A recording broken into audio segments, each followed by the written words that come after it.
Namani? Excellent. Nainari Kirsty Gardanya Amos. Mani Napudni Organising Schools Differently Panpalya. So that means it's really great that you all came to this meeting. And my name is Kirsty Amos, and the Gardanya means that I'm the firstborn of Joan, who's my mum. And Panpalya means a semi-big meeting, but not a really big meeting. So the bigger you get, you just add a pun. So Panpalya, Panpalya, Panpalya. And I don't know if those of you who went to the leadership days at the beginning of the year will have heard Uncle Tamaru, who is a Ghana elder, and he worked with the board a few weeks ago, probably a couple of months ago now actually. But in the 40 minutes, 50 minutes that he was with us, I learnt an incredible amount.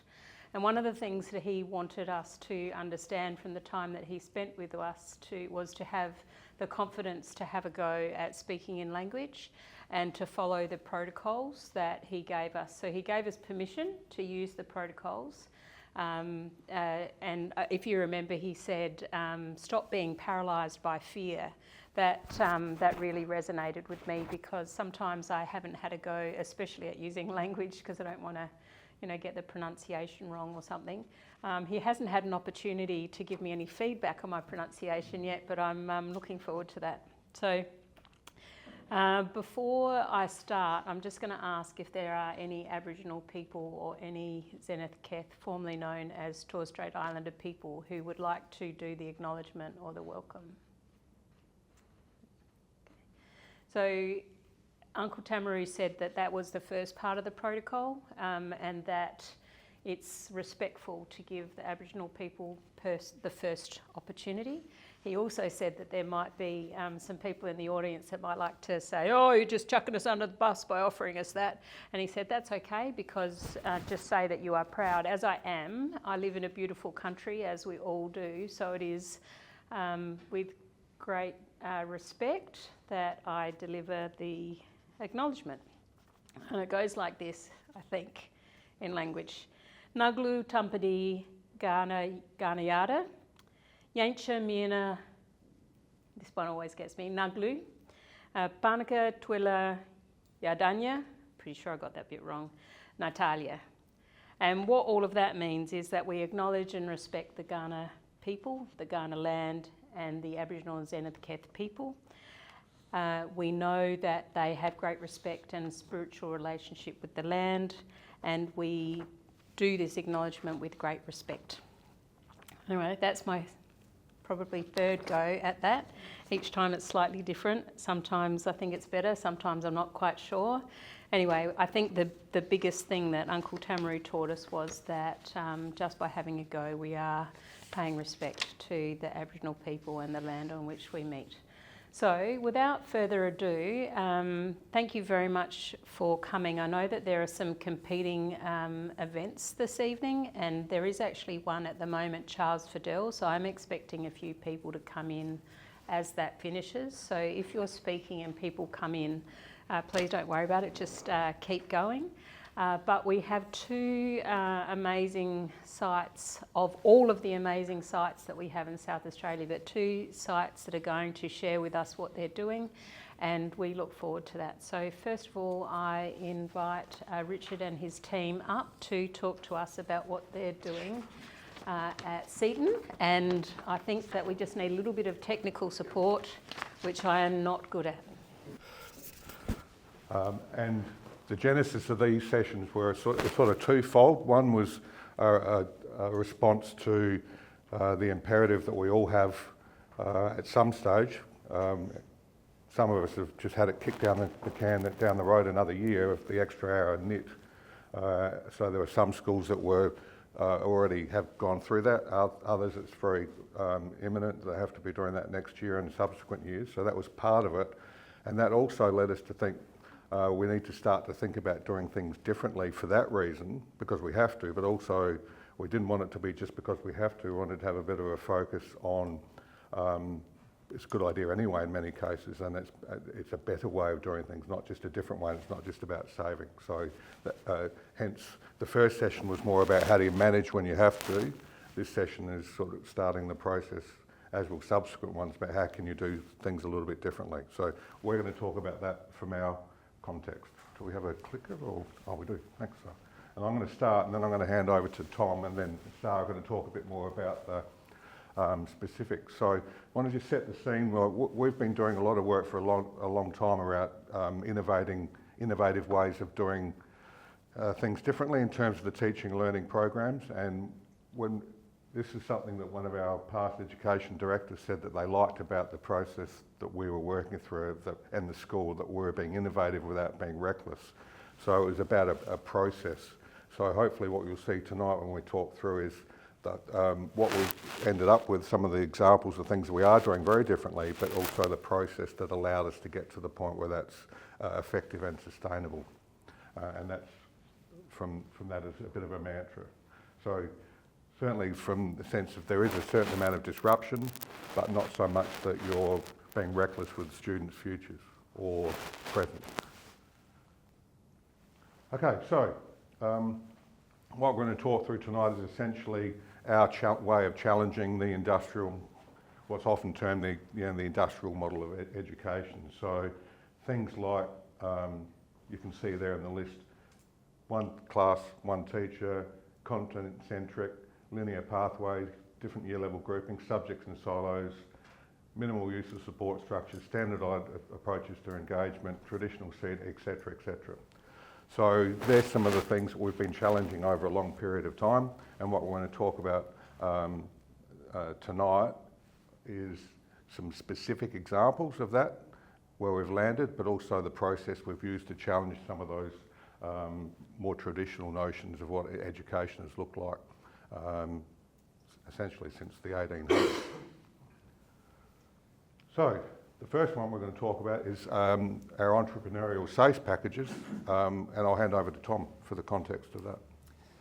No worries, and I really want to focus, it's obviously a huge teaching and learning piece, but tonight, Mike?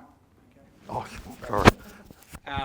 We do really want to focus on the systems that allowed, I guess, the scale of this work. So the work that we're talking about has been scaled and embedded across multiple year levels and encompasses all students, but the genesis of how we were purpose-driven and data-informed about how we scaled that work in a responsible way to bring staff on board. So something that we really started with is looking at authentic learning and industry integration. We're going to talk about that in regards to our work in SASE and our work in AIF and EIF and our focus on independent learning and students as effective learners, about the systems and structures that enable that to happen in what we call the village, which is a purpose facility with a very specific intention about developing our young learners to activate their identity and future. So we started, we were talking about the Butler model today at our partnership meeting, and talking about that idea of our inside self and our outside self. So we really wanted to connect from a range of different perspectives, and we looked a lot to industry and how we engaged in professional learning experiences by engaging industry. And something we found really important, which resonated with us, was this 70-20-10 model. So we wanted to reframe our structures and thinking around how we engaged in professional learning. And instead of taking people outside of the school to develop themselves, we looked at how we could bring a whole range of industry and community experts in to co-create learning sequences linked to our SASE program. So we went through a deconstruction process of looking at our traditional SASE programs, and then we worked alongside industry and community partners to create really authentic learning sequences framed around students' areas of passion and purpose. That was bringing the expertise into the classroom and looking at that idea of teachers, industry, and students doing great work together in order to engage in learning experiences. So back in 2020, we first piloted this program. It was a collaboration with the University of Adelaide. We wanted to take a focus on career education and a vet lens to what we were doing within SACE. So these programs were run as one full day a week, and it was run vertically across year 10, 11 and 12. So students selected that subject based around their area of passion. It was scientific studies and control technology that was deconstructed around this authentic learning experience, where students engaged 1 day a week across the whole year. At this time, this was an overlay on top of our normal timetable. So students were coming out of classes and they were missing out on their classes, and that was creating tension with teachers. There was high levels of engagement, but it was disruptive. And we were aware of that level of disruption, but we're also very passionate about staying the course with the evidence that was beginning to surface around the potential outcomes.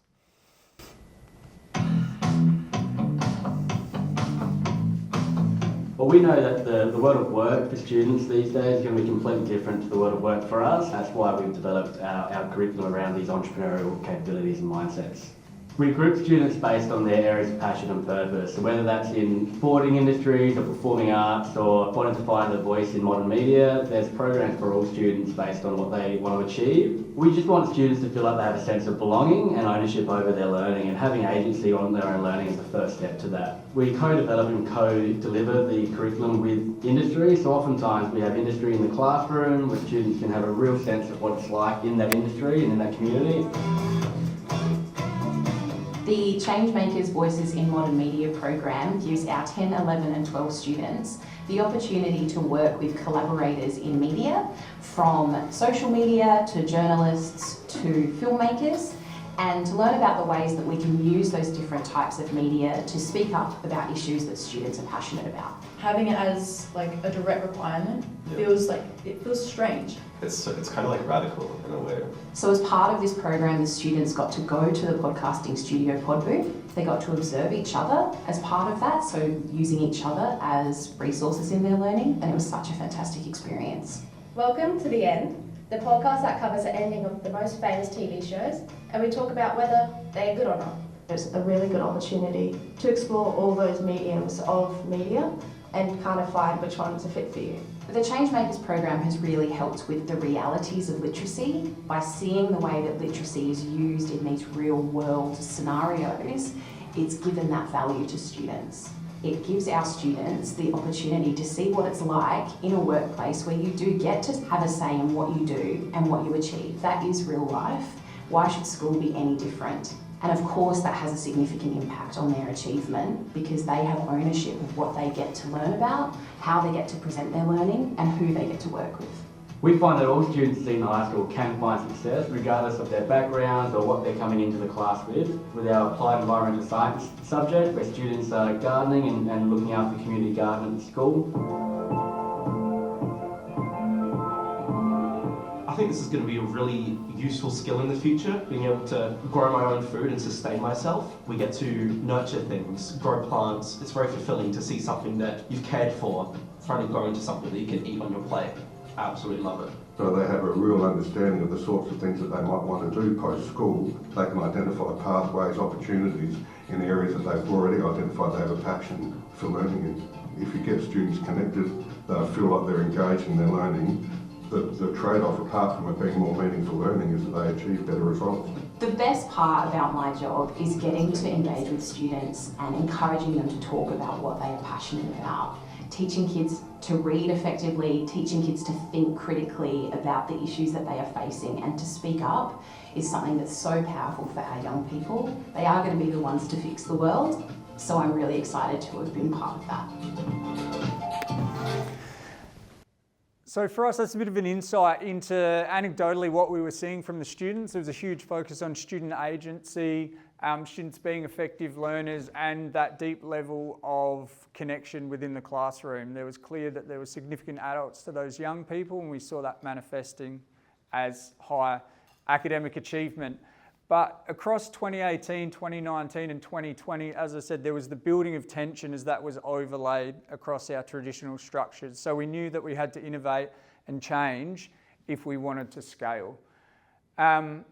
we wanted to ensure that we were staying true to our purpose, but taking on board what the data was telling us. So we had developed a series of pulses that we were sending out to students engaged in this program based on the WEC questions, and we could clearly see, so this was our school average versus students experiencing the bottom, was the packages, that we were getting some really positive results in regards to students connecting with significant adults, their sense of happiness, cheer and contentment, and what that was doing was also manifesting in really high academic achievement. So the students across the 2 first pilot years of the 1 program, we scaled it out to 3 programs.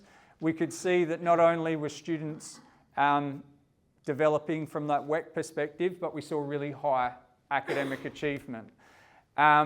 So using this data to inform our decision making, we're at a point where we... Tom, can you go back to that last, what's UAB, SIB, DIE? Sorry, these are the different programs. So this was stage 2 control technology, which was the drone program that was in the first flyer. This is a stage 2 physical education sports industry program.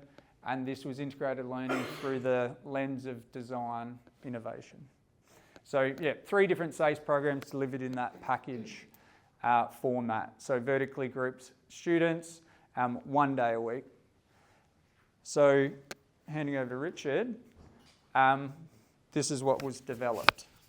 So as Tom said, these were running at this stage when we got up to the 3 packages. They were running as an overlay on an all-day Wednesday over a timetable which encompassed all of the students' other lessons.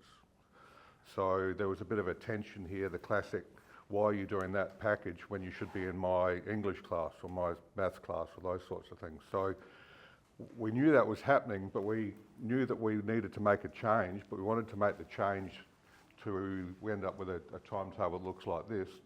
We wanted to make the change that was responsive to what we were doing in terms of good practice in teaching and learning, rather than what often happens is the other way around. You come up with a structure and then make the teaching and learning fit. So what we did is we organised our timetable so that on Wednesday looks very different. I won't go into it in a great deal of detail, but on a Wednesday, the year 10, 11 and 12 at that stage. Are you going to talk about the year 12 issue? You're going to, okay, I'll leave that one.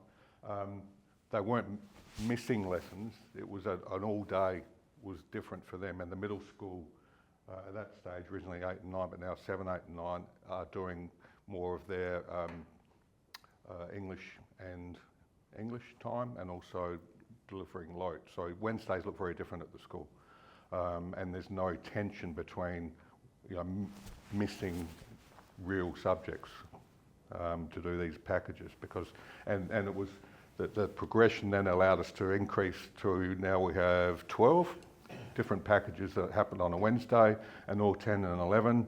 We'll talk about why it's not 12 anymore in a minute, but all 10 and 11 students are all day on Wednesday doing one of those packages.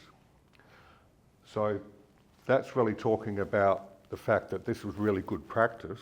This is about how we organise differently to make it more efficient, but there's also challenges in terms of saving money, I guess, as Tom alluded to in the PD program, because we have people from industry working alongside teachers in these packages, so the teachers are getting developed in their professional sense while they're teaching. That's good educationally, but it's also good for the teachers. It's also good economically, because we're not having to send them out to do a training course, replace them with a TRT while they're out, and have that sense of discontinuity as well. So, yeah, we established good practice, how we're going to have a structure that suits that, and also has some other added benefits as well. And I think it's worth noting about that tension. When we first started this in 2019, it was very common for vet students to be out for a day. Surprisingly enough, a lot of those traditional vet students, people weren't overly concerned when they were out of the class. But with our programs based on systems engineering, and you had some of the highest maths and STEM students out, all of a sudden people have a huge issue. with those kids missing in class. So that was actually good for the staff to have those conversations around, well, we should either be concerned that all kids are missing our classes or no kids. But we have found that driving this structure also allows those students who are engaging in VET now as Year 11 and Year 12 students, we really try to make sure that it's on that Wednesday as well. So we were able to really scale up rapidly. We felt that we had the evidence to inform that rapid scale, and we also wanted to offer this opportunity to all of our Year 10, 11 and 12 students. So Richard alluded to some of those unintentional consequences. With students engaging in these vertically grouped SASPA programs, we had students obtaining stage 2 credits. Our vision was that they would kind of harvest these credits and then use that opportunity to achieve really high ATARs by using their averaged best grades to go towards their ATAR, and take on a full suite of subjects when they went on to Year 12. The reality was they were able to bank those credits and then take on some extra shifts at work, and we found that a lot of those Year 12 students would just drop the subjects and wouldn't engage in that space. And that was a big piece of learning for me, that the vision versus the reality, we needed to start with where students were at and their priorities. So we changed on that Wednesday line to have a 50-minute block. So Year 12s would engage in an additional 50 minutes of their stage 2 subjects. And they wouldn't be engaging in those package type approaches on the Wednesday. However, the pedagogy and the philosophy that underpinned the development of those programs informed how those Year 12 subjects were kind of reinvigorated and developed.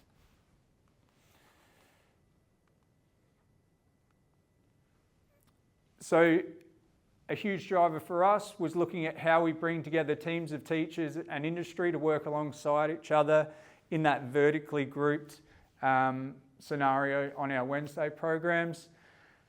We really started with authenticity and capabilities and student agency at the centre, and we saw the development of student capabilities and that really positive byproduct of academic achievement. Very interesting to see how well it functioned grouping students vertically around their area of passion, not just their year of manufacture, and looking at that idea of how we can deconstruct learning and assessment and work alongside industry and community to kind of bring an experience together in a much more authentic way. From a professional development perspective, I think it's been the most influential factor at our school, driving, I guess, that connection of purpose of being an educator and being able to develop that critical friend network with a whole range of industry and community partners. And it's a really significant feature of our school that we're proud of. Oops.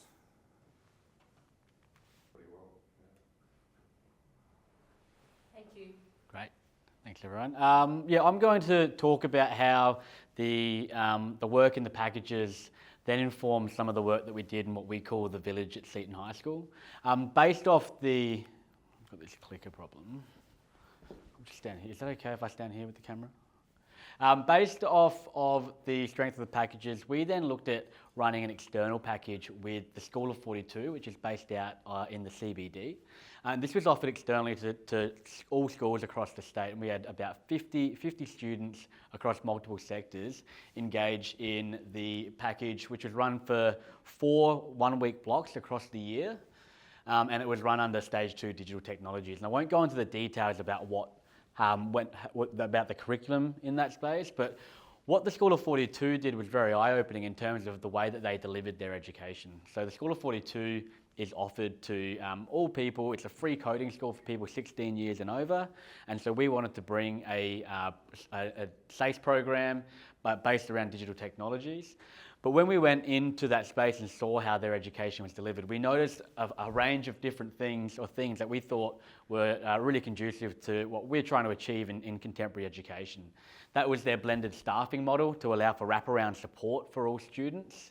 It wasn't just educators in there. In fact, there were less educators than other support staff. It was inclusive and collaborative.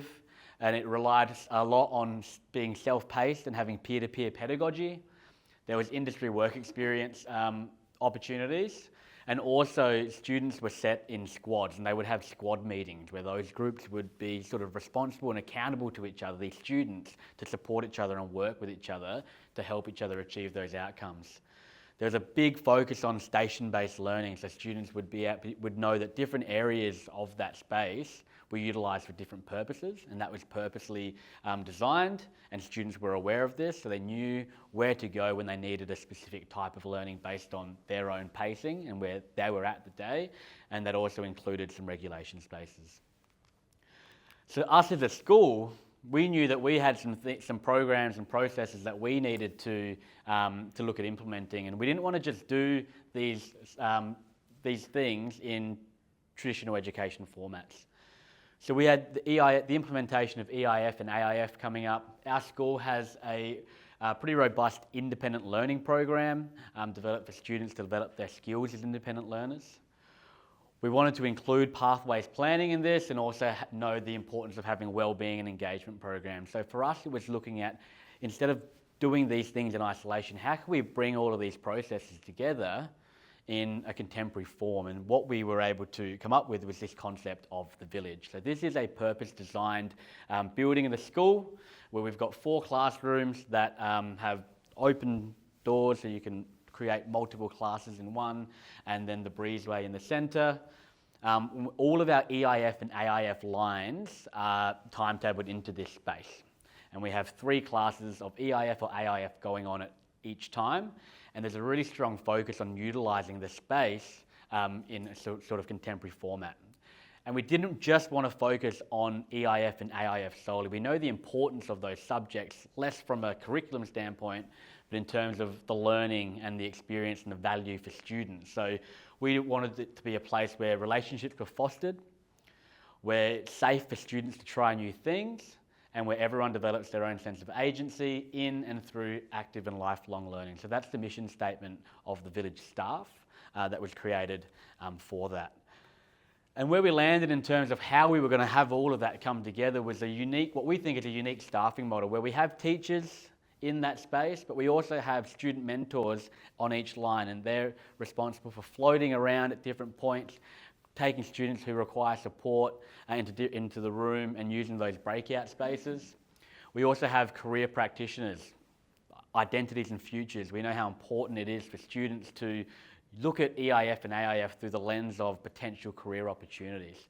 So we have career practitioners who have time release, and they're essentially scheduled in to the village at any time when there's an EIF and AIF lesson, and students can utilise them as a resource when they're having or wanting to have conversations or career conversations with people, because we know that with those subjects, those sorts of conversations come up, and there are students who are unsure, and maybe as teachers we're not quite as equipped as we would like to be to support students in that space, but they have access right then and there. And talking to the station-based model, they know where the career space is, they know how to book a meeting with those career practitioners, and they can move themselves to that space if and when they need. Sorry to jump in, the student mentors are SSO. The career practitioners, one's an SSO, one's a teacher. Mm-hmm. Yeah, and the student mentors are youth workers employed as SSOs, so then there's that. And the career practitioners have the qualification, what's it called? Just the career development qualification as well. And then we have our community members, such as some old ex-students of the school and industry collaborators involved using that sort of same model with the 70-20-10 as well. And in terms of the structures that we have as non-negotiables, the emphasis on co-teaching, there's no point in us putting all of those classes in that space that allowed for the co-teaching and not utilise it. So we, through a range of different processes, such as our professional learning teams, developed specific purpose-designed co-teaching experiences for students. That doesn't mean every lesson we have all of the doors open and students can go anywhere they want, but we are very specific in the learning experiences about when we co-teach and what co-teaching strategy we're going to use at the time. And that's a really important concept and really important training and upskilling that's required for the students. Using the 42 model, we've got our squad meetings and our group check-ins, and also the feedback and action cycles as students are engaging in their projects. We want them to be really cognizant of the fact that there's so many resources for them to utilise that feedback and having that sort of ingrained in the work that they're doing. Targeted breaks, design thinking, and of course, a large focus on learner agency. So an example of how we do that, oftentimes we'll set the rooms up in terms of, all right, well, this room today is going to be your independent learning room. This room is you're going to be doing some feedback cycles with your peers, and we might have a third room where students can work more closely with staff with their projects, for instance, or do project-based. And students have the choice at the beginning of the lesson. They determine which room they spend their time in for that lesson. So they will go through a process. They will indicate, I want to work in independent learning today. They will need to indicate why they're doing that, what they hope to achieve, and then at the end of the lesson, they'll reflect on whether they were successful and whether they made the right decision for that. And a bit of a scary concept to begin with. We were a bit unsure about how that was going to go. In all cases that we've done something like that, the students have really surprised us in terms of the rooms that they selected. Sometimes they select rooms that we don't agree with, but after the lesson, they're able to articulate why it is that they made the right choice, and typically we agree with students in that space. So that is something that we found really important in terms of us having trust in that student and them having agency of their own learning and knowing that they can make the right decisions for the learning, and sometimes we're not making the right decisions for them as well. The way that the year is set up in there, we have really clear learning blocks. And again, that's important to have those blocks set out and for students to know what those blocks are, because we're intentional about about the pedagogy and the co-teaching in that space. So when we're looking at connecting with identity and career development, we have our career practitioners a bit more visible in that space, and they're leading some of those lessons as well. When we're looking at building connection and sense of belonging, that's where we've got some of our wellbeing programs involved, and the wellbeing staff and support staff more heavily involved in that space. So based on the learning blocks and the timing of the sequencing of events in the village, we look at the staffing model and we look at which staff members or which support staff need to be more visible and more accessible in that space, and we design it as such. So Richard will talk a moment about the staffing model and how we make that happen and how that's possible. But if we go back to our list, looking at going from those linear pathways to having student agency and self-paced learning, okay, that was really important, especially again in EIF and AIF, and for us at Seaton High School for our independent learning program, knowing that some students are better equipped when they come to those classes to take on the agency, so knowing if and when we should give them as much agency as we should, working out or determining which students require more support and skill development, because agency is a skill at the end of the day, and which students we think we can trust with making some more important decisions about their learning. Going from the minimal use of those support structures to having obviously the wellbeing staff, like I've said, the career practitioners and the class mentors, not just be there as support, but be significant players in that space. And there was a point in the earlier one about teachers not being the sole authority. You know, having those, it's almost, you can't tell sometimes who's sort of in charge of that lesson, because we've got so many people in different roles who are supporting students at different levels. That standardised approach to engagement, to prioritising agency, belonging and connectedness. And if we prioritise those three things, you can't have a standardised approach, because those things are different for all students, and that's a really important discernment to make. And then obviously our traditional seating arrangements to having functionality that's fit for purpose. This room has been designed in this way for purpose, and students are aware of that, staff are aware of that, and we utilise that space to the best of our ability for the purpose that was intended. Obviously we can't do that every lesson or all the time, but that is the vision and that is the goal that we set out. So Richard, did you want to talk a bit about the staffing model and how that sort of comes together? Yeah, you might be thinking, it's great to have all those people in there, but how do you pay for it? In a sense, there's a range of ways that happens, because what you see is it's not one teacher, one group of students. It's 3 groups of students, and it might not be 3 full teachers, because there's also the presence of those youth workers, SSOs, who can play a role, not just in terms of what SAR's been talking about, the meaningful work they do in the class, also there in terms of duty of care and so forth. One of the career practitioners is an SSO 3, who we helped. Well, I think we funded her to go off and do the course that allows her to have the qualification to do that. This is only part of her role. Another part of her role is she does a lot of the ever-changing vet work in terms of keeping up with the rules that change every second day and following up with employers and school-based apprenticeships. She does most of that now. We used to have, essentially that was a big chunk of a role that an assistant principal did.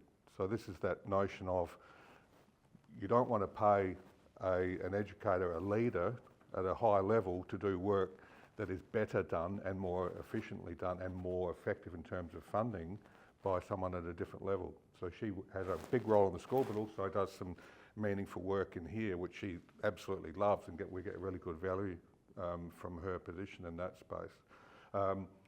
The mentors, youth workers, they also work in our tailored learning programs, so they don't just work here, they work across there. So some of our tailored learning funding can be put to this sort of purpose. We'll also start to talk about using some of our IESP funding, the supplementary funding, because if you have an SSO working in that space, providing essentially duty of care or supervision, if you like, for the students who are doing independent learning, you don't need a teacher doing that. The SSO can be doing that, which frees up the teacher to be doing some of the literacy and numeracy support that some of these students might need. So if you look at it as a whole picture and look at your staffing as various buckets you can pull in, and you can replace traditionally leader-based roles within the school with SSO-based, it frees up a lot of funding to allow you to have a different model with multiple people in this one space doing the sorts of roles that SAR's talking about. Yeah. So I guess where we'll sort of break for questions is, sorry about this slide, I don't know what's happened there. But this is where we started, this list on the left with the challenging traditional education, and this is where we've landed with the work in the packages and the work in the village as well. So I guess we'll leave this slide up and then break for questions from the group. Thank you. It is wonderful to be here. Literally, as I was putting the bag on the scale, the announcement came there's going to be a 2-hour delay. So had we stuck with Rex, we might have been rolling in at about now, I think. So can I firstly say thank you, Richard, Tom and SAR, for your presentation. As it's panned out, I mean, we're talking predominantly about a different area of the school in Year 7s. There is a little bit of Year 11 content in there, but the main thing we're presenting is Year 7s. But the crossover and the similarity in intent, I think, is really fortunate to have them both on tonight. Quick introduction of our Port Lincoln team. I'm Craig Akehurst. We've got Hayden Bennett, Angus Martin and Taylor Helbig with us today. They can perhaps talk a little bit about their role as they come up and speak. Okay, this is going to be a real quick skim over what is 6 months of work this year, but backed onto work that we started last year as well. So I thought it important to try and capture some of that work over the previous 12 months to establish a bit of a context as to why we found ourselves in the position that we are now.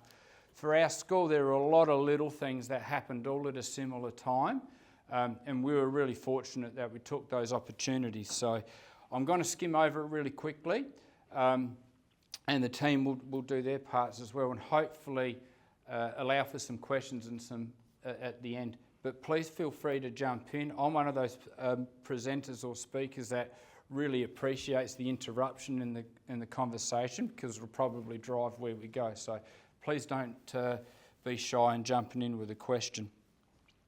So our context, this is some WEC data from 2024.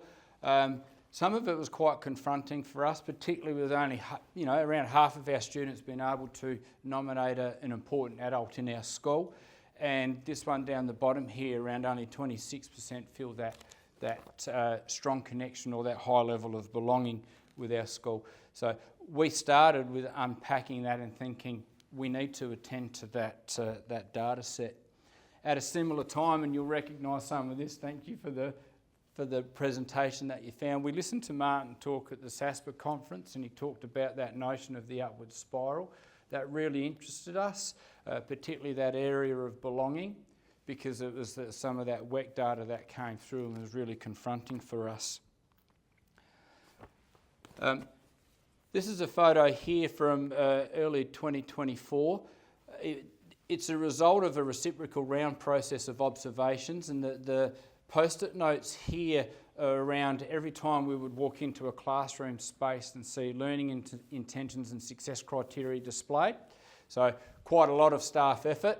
The ones over this side are the times when we would ask a student, can you tell us how you're being successful in this classroom, and then being able to tell us. And so that was another thing that really smacked us around. Lots of teacher effort, but very, very minimal impact on student success. We drove to Adelaide once and my wife made me listen to Atomic Habits in the car. Anyone read that? Fantastic book. We got to Tumby Bay and I said, Sonia, you've got to get out your notebook, you've got to take down some notes for me. That led to us going after a 5-week sprint, and what we shared across our school was that little actions by everybody will stack up. And so all we talked about for 5 weeks was what success looked like, felt like in our classrooms. It went right through the school, and it was one of those really magic moments that we could make some significant shift if we all align and we all stack our little actions up. One of the outcomes of that was that we ended up within every learning area, habits of successful learners. It started off with our arts crew and then it filtered through every other section of the school. Also at the same time, we had a wonderful opportunity for Martin to visit our school. That was during Country Cabinet in Port Lincoln, so he happened to be in Port Lincoln. And we had about 30 minutes of Martin's time before we went down into our gymnasium where Country Cabinet was. And it was Hayden here that asked the question that created a really strong pivot point for us. Following our work on success, we went into the learner agency area of impact, and we thought we were doing a fantastic job. And Hayden asked Martin the question, Martin, we're really interested in this. What would be something that you would recommend we read, or how could we extend our work? And this became the second book in our book club. Martin suggested the Leaders of Their Own Learning. It was where we were introduced to Ron Berger's work. Now, you would have all heard Ron speak at the beginning of the year along with Gwyn and Kate. And we were really fortunate to then have Ron, Gwyn and Kate visit Port Lincoln. And so we had our whole leadership team go in and hear about the work that they were doing, and that's when we fell down the rabbit hole into this notion of crew. So this is Gwyn, also came and visited our school and led a pupil free day. The notion of crew, if we was to summarise in a sentence, probably this one from Gwyn, we want students to be active participants, part of the crew in their learning, not just passengers to it. And so we then bought every staff member a copy of this text by Ron, and it went through the school and said, let's make a start, let's try something different.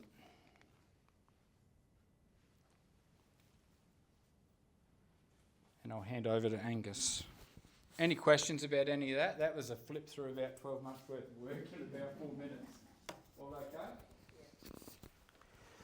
okay? Thank you, Craig. So I guess the pivot for myself and the rest of the site is how we take on the work of crew within our structure of our school, and then how we, I guess, begin to align that to our disciplines and what we do. So we developed this concept of what we call a channel model, and then break down our year levels into channels, a 7, 8, 9, 10, 11, 12 channel. There's also tab learning, on-site and off-site channel. And that has allowed these different areas to align vertically within the channel, the 7-8, and then also horizontally. So those channels consist of the assistant principal. It goes after an area of the impact, it goes after a whole school focus, and then also aligns admin support, our wellbeing crew, and along with our ASETOs and AETs. So we've found that any moment, at any time, you're able to come together as a vertical channel or as a horizontal channel, and then connect to a potential issue or a next step moving forward. We can go back to that slide later if you like, because obviously you can't see the detail around what makes up each channel. There was no other way we could get it onto the slide. Just really quickly, can you just go back? Sure. On what you mean by the Horizontal? horizontal channel. Yep. So across the top where your name is. Yep. On the left it says assistant principal. So all the people on that line are assistant principals. Yep. So it allows us to go, if for example, if Craig wants to pull all the assistant principals together and have a channel meeting, which we do weekly, myself, Craig Curtis, this 9-10 assistant principal, Bambi Britton, and also our deputy, Leslie Warren, get together and we have a conversation weekly around how our channels are going, where we see our pivot points are, how we're going against our site learning plan, etc. Yeah. And underneath where it's the last, I think says Dana crew. Then anything that doesn't have a bold left to the left, they are the teachers in that 7-8 Correct. channel. Yeah, they're all our Dana crew teachers in our 7-8 channel. So we've got a wellbeing member in every channel. So wellbeing can come together and say this is what we need to do across a site, and they'll break off into their channels. We find it's a really efficient way of organising across a large and complex site. Like I said, we can go back to that one, come take a photo. It's a hard one to show. This is currently a timetable structure at Port Lincoln High School, probably like most of you, a 7-line timetable structure across the 5 days. The reason for that is to show the next step in the progression to our Year 7 program and the realignment, especially aligned to crew. Previously, our Year 7 students would have their Dana crew in the morning and then have 7 or 6 teachers, 6 subjects with 6 teachers, or 7 subjects with 7 teachers across the week, 7 different classrooms. So we noticed that there was a higher level of disengagement, and there was also a bit of uncertainty coming from the smaller feeder primary schools across to our large main site. For us, the pivot point was when the primary school come across for a transition, and I heard a comment from one of the students saying to their teacher, "Can you please work here next year as well? I want to continue that connection with you." That made me think, how do we then put that into this current structure? So we were able to align the Year 7s with 5 classes across the Year 7 cohort, and that have one core teacher. They teach their Dana crew teacher in the morning, and then they'd have them for 4 subjects, and those 4 subjects are their core subjects of English, HAS, science and maths. And that indicates by the yellow shade on the timetable. So you can see the amount of contact time they have with that core teacher throughout the week, and that core teacher is one classroom or one space throughout the week. Angus, sorry, there are 5 different Year 7 Groups. So, and a Dana crew means a home group? Yes. Yep. And the home group or the Dana crew teacher teaches that same group of kids for those 4 core subjects? Yep. Correct, thank you. Yes. And then they are out in their other core subjects, or tech, art, PE rotation, in the white shaded spots, and then the green spot shows the work we've done the second semester by aligning our staff at that time. Where they are allowed to plan, collaborate, and focus on the collective responsibility with the guiding principles to help progress this forward for the next last part of the term and planning into next year as well. Just an early improvement metric that we got out of term 1 for our Year 7 cohort. So you can see across the last couple of years, 23, 24, that there was consistent about 80% attendance average for term 1, and then within an 11-week period of term 1, there was increased roughly about 10%. for the notion of crew, clearly connecting back to the students having the same teacher, same space, the high levels of connection and high levels of belonging that they felt coming across in the feeder primary school. This one represents just some behaviour data that collated from semester 1. The blue column is their other core teachers, so their tech, their art, and their PE teacher, and then the orange represents their core teachers that they have. So this is a representation of behaviour data that we use our regulation space that we call the hub. So there's a significant decrease in those students needing to utilise that space at that time that they're in with their core teacher. So we think that's a really strong indication of engagement.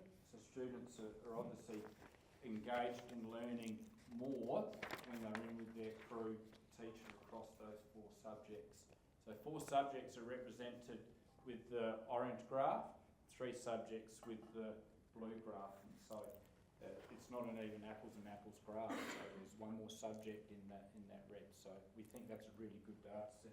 I think it's all an early indicator to show that crew or Dana crew isn't partial care, because that goes out to the other subjects as well. So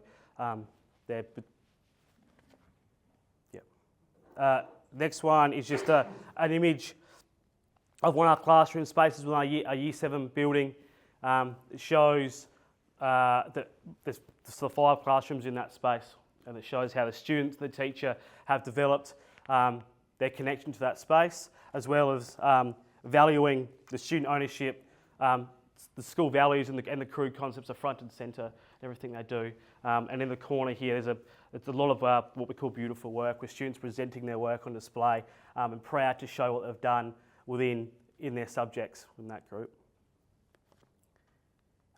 This next one is an opportunity for Jason to come visit us early in term 1. Within our early stages of crew, and for us it was an opportunity, or I guess the spotlight, to show an early indicator that the students to articulate the impact of crew for themselves. And sitting in that room with Jason at that time, what the students spoke about, and as you can tell at the bottom here by a testimony of one of the students, that in a 10-week period, the shift in what they had come from for their feeder primary school to us and in the impact of crew was significant. And it shows that currently we're on the right journey of helping them connect and belong at Port Lincoln High School, and feel like that anybody within their space, especially their crew leader, can be a significant adult they can connect with moving forward. It also shows that the consistent predictable routines that they have in that space on a daily basis connects to why they're feeling that level of connection moving forward. Any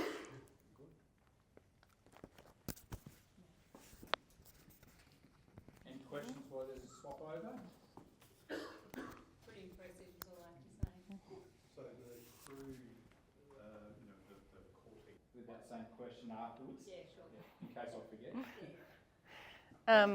Thank you. I'm still dirty on Gus because he did actually take one of my best PE operators to do that Year 7 program. So I'm going to talk a little bit about how we're looking at this culture of crew in the Year 11 space and in our senior school space. Because it obviously sounds really good for our Year 7s, but we know that there are some differences when it comes to SACE.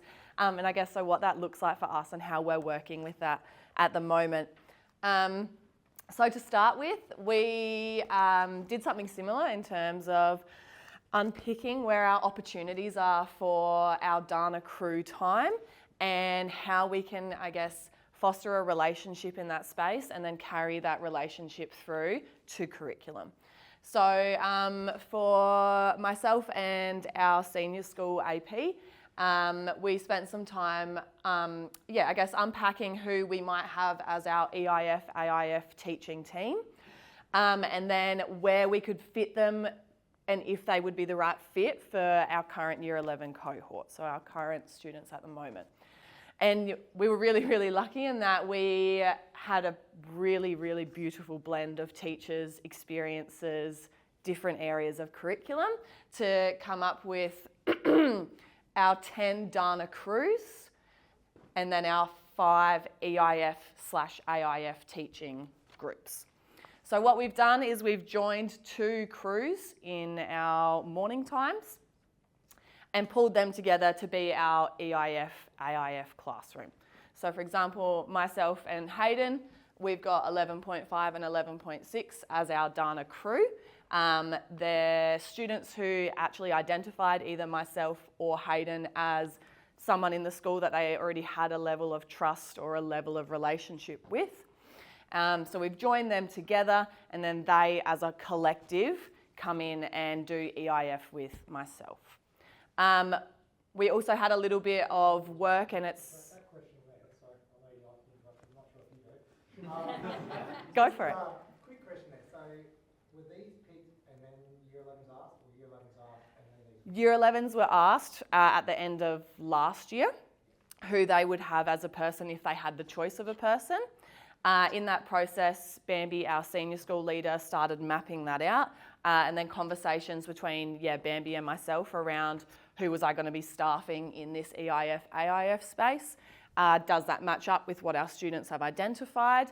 And then also, I guess, incorporating our ancillary staff in this space as well. So we've got Nicole, who's our wellbeing connection, Jess, who's our SSO in our study space.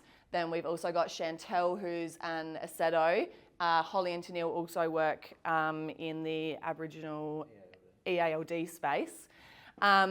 So yeah, we kind of started there, did what we could with what the students wanted, I guess, and then took that based on where our teaching crew team fit the best.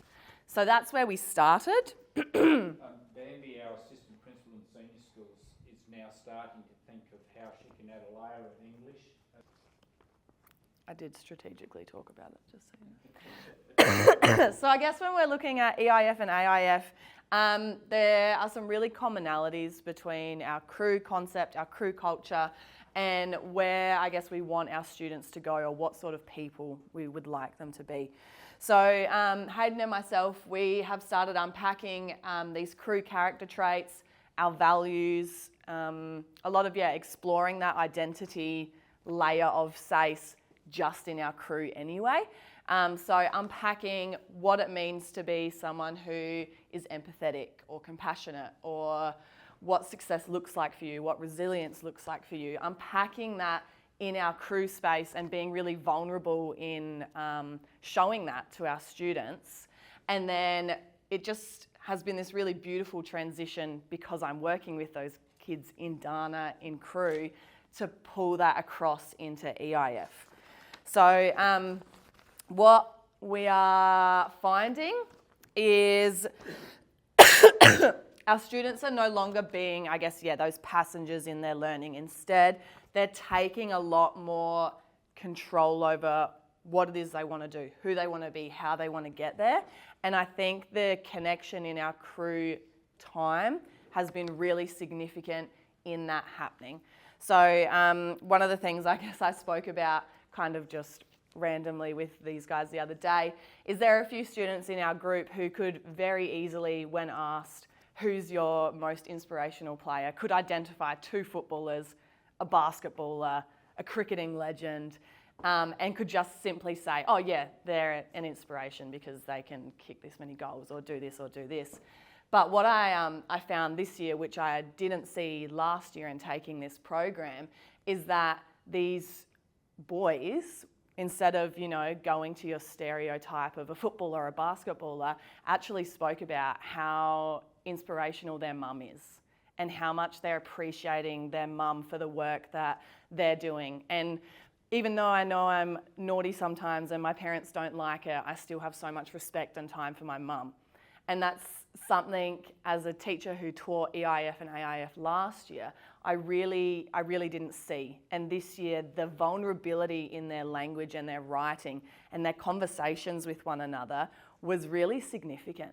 And I had boys who, when you do the feedback loop and you have each other read each other's work or look at each other's work, didn't want to show their peers their work because they knew they'd gone quite deep in some of the stuff they've spoken about, which they weren't ready to unpack that yet with their friends. So I thought that was really significant, and I don't have any, quantitative evidence to go with that, but it's just a shift that I've seen that's been really, really beautiful. And I don't think we would have had that impact without crew. I guess as a quantitative representative, I've had more A grades in our EIF class this year, and I've had less students just not do it or not pass. So we're shifting that metric as well if we were looking at that quantitative sort of data. I'm going to pass to Hayden for this one.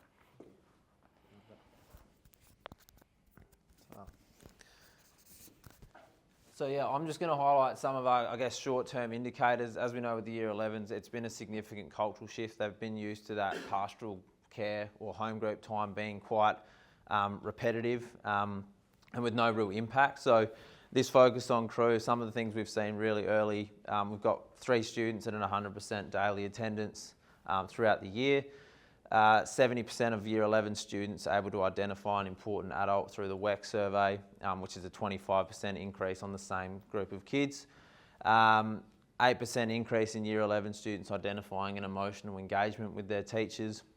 And then I think one of our biggest ones has been a semester 1 average attendance of 89%, which was up about 20% on the same crew from last year. So some, yeah, pretty significant, thank you. Some pretty significant increases in a short period of time. I guess how we've done that in our space is through some accountability when it comes to attendance and these regular pulse checks. So this attendance tracker we have up in our class, it's very student operated, it's visible all the time, and students are taking real accountability for their attendance. I guess some examples of that very quickly are that we have students picking each other up every morning if they're not getting to school. We have one student who is currently a 100% attender who's got some real anxiety about having to miss some school next week, to the point where he's like, is there anything I can do even though I'm not there to keep my streak going? So they've taken some real ownership of that, and the quote down the bottom was actually from one of our students. As we said, we've joined 2 crews together.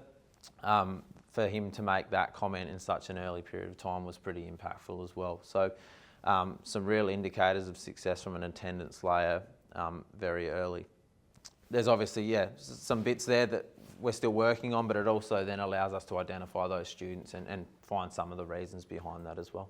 Yeah. It's awesome data, it's all fantastic. Yeah. We know it doesn't just happen. Of course, yeah. So, and we know that in a lot of cases, especially the interactions or connections, like what's, the data's fantastic, what's actually happening on the ground that's seeing this happen? Yeah.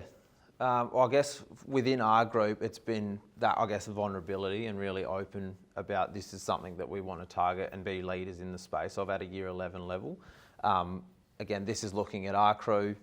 The data shows that it's gone across the board with the Year 11s, however. So how everyone's doing it within their own crews, I couldn't tell you. I guess for us, it's been being really open, really vulnerable. This is an area we think that needs to improve for the Year 11 level particularly. I'm just going to jump in on that. We were very, very, very lucky to be involved in the pre-learning of this as well, and that's probably put staff to autonomy to go, oh, this is how I get my group, be vulnerable, and then move forward, and it's worked out perfectly. We love Martin's buzzwords we use. Sorry. You're right. I'm going to skip past this very quickly because we're going to show a clip of it at the end. We were fortunate enough after Jason's visit to have the media team come out and record a video for us around what crew looks like in our spaces. So I'll skip past this because we're going to show a little snippet of that at the end. Yep. So I'm going to go back to Craig and he's going to go through some data. I'll do this really, really quickly because I know we're running short. 100 more kids completed WEC this year than previous years. So we had more kids in that sample size and we're really, really happy. 12% increase in our important adult. The only thing that's changed here is crew. We had a 4% increase in our students articulating that they felt a level of belonging at the school. So I was hoping that one would go up a little bit more. Perhaps I need to be a bit more patient than just leave a term in a bit. We would also look at some of those pulse checks to see if that shifted at this point in time. Here's one, sorry for the people at the back that can't read it. School belonging over time. So you can see that they've tracked fairly same all the way through for 4 or so years. Those lines have flipped this year. Really wonderful spot to be in. It's a small change, but we celebrated that small change because the lines flipped. This one, important adult, and you can see the impact. Last year started to shift, but that gap really widening, and so we're really happy about those two data sets out of WEC. Here, Richard's your year 10's going out on long service leave after 9 years of school. There was a really big murmur around our table when you talked about that, because it's exactly what we've seen this year. And similarly here, out of this, you can see the impact of Angus's Year 7 project. The gap between those two lines, that's a really significant indicator for us. But we're really interested in this. Maybe it's just because they're out on long service leave. But it gives us the opportunity to drill down a little bit more into Year 10 and say, why? We're doing the same things across. What do we need to be doing differently? And so we'll bring out that pulse check team and have a little bit of a play around in that space as well. Hot off the press, our perspective survey, and I just hand-picked a few that showed significant shift from 2022 data. Still probably on average still below that department benchmark at 2025, but we're seeing some really nice shift. Of all of them, these are the ones that stuck out to me. Given the opportunity, I tell others great things about working at this site, up 22. And so we've got people that are showing a level of pride in our school. I'd not hesitate to recommend this site to a friend seeking employment, up 10. And I'm not sure that's always been the case. And this one, at our site, my practices are challenged by colleagues in a respectful way. Still got a little bit to go there. We've got some shift in the grey, but it's up 23. And so that encourages me that staff are starting to feel comfortable with this process of change and starting to feel a level of pride in our school. All right, what we're seeing in terms of a shift in our culture, on display outside of our staff room is every crew. We don't know whether we're calling them tiles or tokens or crew cards, but the crew leader will put up what they're working on in their crew sessions. So there's that level of accountability, visibility, collective responsibility across our school with what we're working on. Students can also see what's happening in another crew session. This was something that was, we didn't intend this to happen, so it came a little bit out of the blue, but we've seen this notion of crew really activate our school values. This is what our 9-10 channel leader Craig Curtis has introduced. It's a crew passport, and it's given out to students that want to represent our school at an athletics carnival or represent our school in a non-curricular type carnival. They go around to every one of their teachers, and their teachers give the indication on how they're displaying our school values. And we say, if you want to whip on a sports uniform for Port Lincoln High School, you're representing our values, and you'll make sure that you are displaying them at all times in our school to the highest regard. And so even when those students are, it's a beautiful conversation starter. And so it's really empowering every one of our teachers to say, I want to support you on this athletic trip. This is what I need to see in my lesson. And so that was something that we weren't intending to happen, but it's come in, and the conversations that our staff are now having with our students are fantastic. Sorry, I've ripped through that really, really quickly. Next steps, Hayden. So, I guess I'll just hold it like this. Is that going to work? I'll put it on. I guess our next steps as a curriculum leader, when I get this on, is to actually look at how we start implementing crew into curriculum. We're finding ways through AIF, EIF and through Angus's model, but we also see a real opportunity with the work we've done around crew with the implementation of the SA curriculum as well.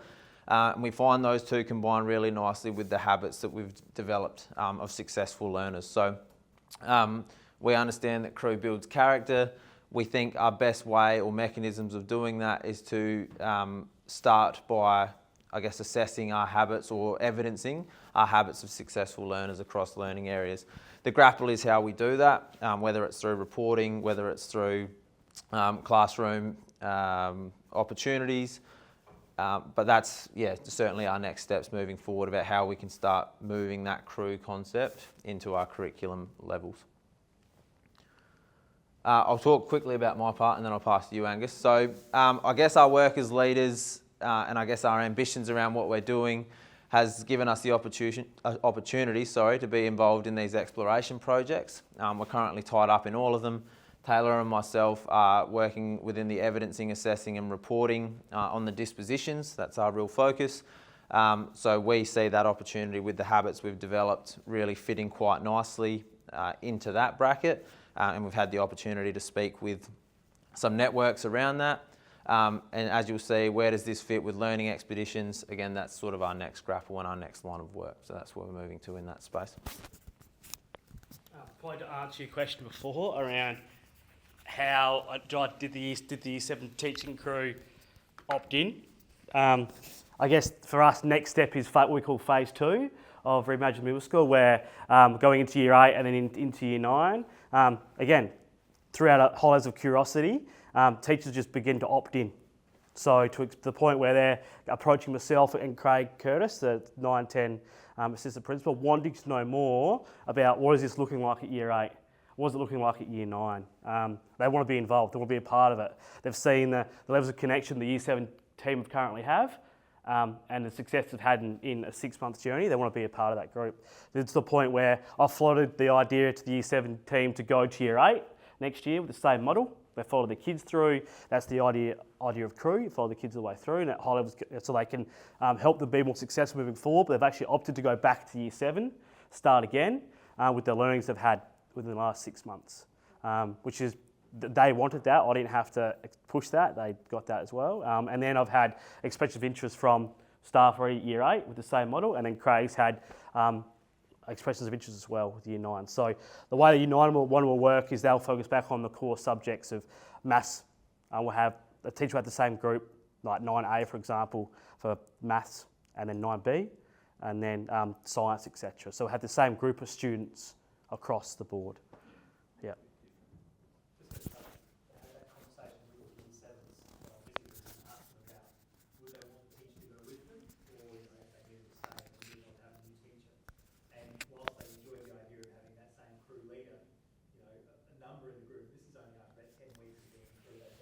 It'll be okay. If we get someone new, we can train them on how to work as a crew. Jason, my thinking changes daily on that. Do we work a model where staff follow through? That's like a crew model or an XP Schools model. We don't know whether that fits for Port Lincoln High School yet. Yeah, I don't know, and I change my mind almost daily on that one. Conversations daily. Yeah.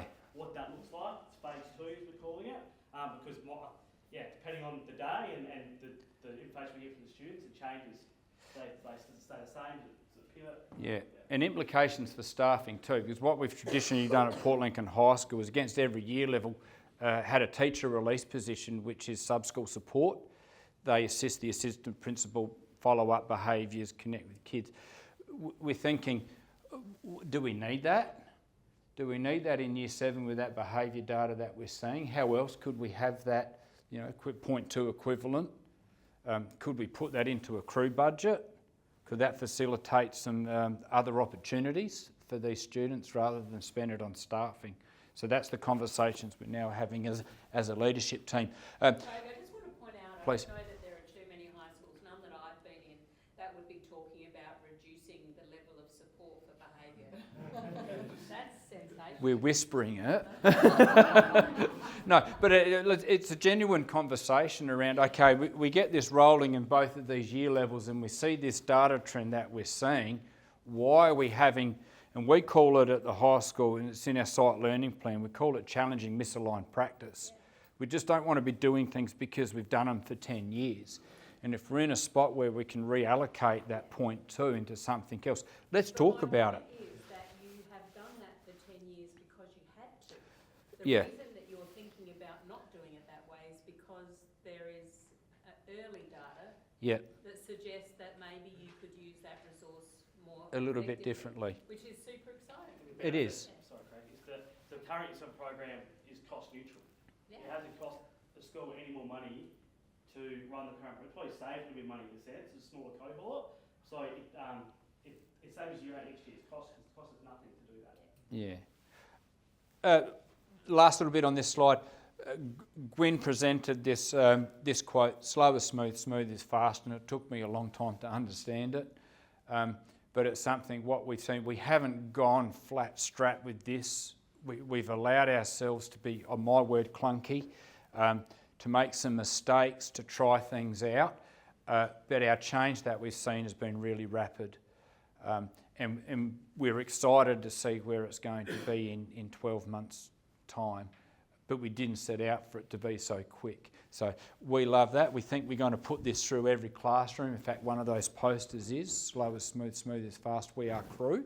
That's going to go up in every one of our spaces because we think that goes across almost all levels of our school. When we're working on regulation, slow down, because we're smooth when we're slow. When we're working around implementing a new program, slow it down and allow it to be clunky. And so we're seeing that saying for us fits from students all the way through to our leadership team. So it's something that we'll adopt, we think. I think, Jason, this is one of the quotes that you picked up in one of your interviews, and I'll allow you to read it. And 6 months later, it still sits. It just needed to be. We needed to do something different because what we call now misaligned practice, we were doing the same thing, expecting different results.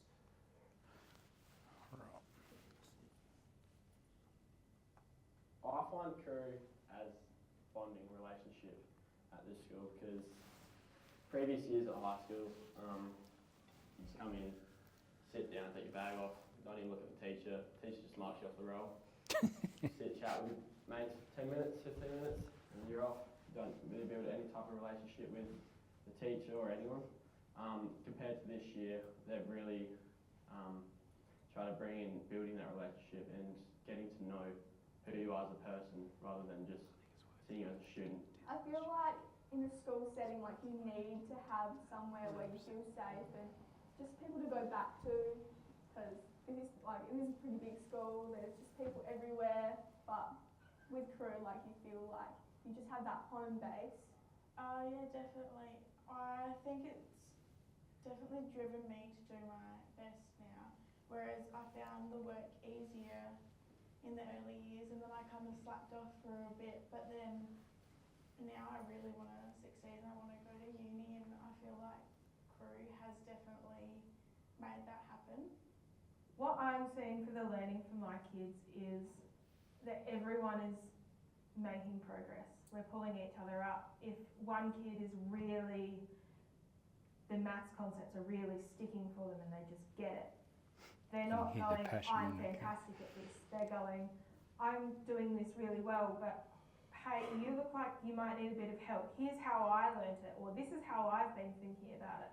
So watching those kids bring each other up, and it's not so much teacher-led anymore. It's fun. It makes you feel safe because knowing that you've got an amazing teacher, well for me it's Miss Stegner, and yeah, crew's helped me feel better about high school because I now know it's not as scary as it like everybody claims it to be. It's actually a really nice, friendly and fun place with lots of learning. Crew is respecting, like using all the school values and respecting each other, not putting people down and making people feel safe by not saying their opinion's bad or let them have their opinion and let them have their opinion and not let people judge what they have to say, and we have a laugh when if someone makes a mistake and then they find it funny and the whole class finds it funny, we just all have a laugh and then settle back in, because I think crew's helped us switch back into that mindset of school after we have a bit of off time by talking. I do love school. Yeah. That last bit gets me every time. I find crew. Sorry, Craig, before you go, I just want to mention, so the first boy that talks, he's in mine and Hayden's crew.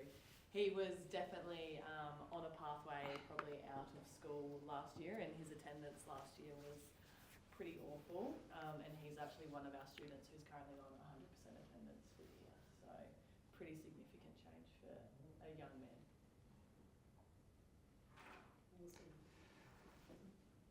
Thank you. Yeah, we've stretched the time, haven't we? We have. So if anybody has to go, because it is 7 o'clock, please feel free. However, I'm sure you don't mind hanging around just for a little bit. So questions, before we have questions, can we just thank the... Can I just throw out an invitation? Our ED's calling it a school practicum. We're inviting people over to Port Lincoln to spend the day. Wednesday is when we do our longer session in the morning. We'll be able to go into some of that stuff in a little more depth, a little bit more slow, a little slower, sorry. Smoother, maybe. 3rd of September, there's a few schools already that have locked in. Port Lincoln's a beautiful spot. Welcome to come over and spend the day. There's my contact details if you're interested, please. Our work is an open book and we openly share everything that we do. I might invite you to ask questions individually, but before we let everybody go, I just wanted to thank both Seaton and Port Lincoln. They were very complimentary sessions. Yeah. There was a lot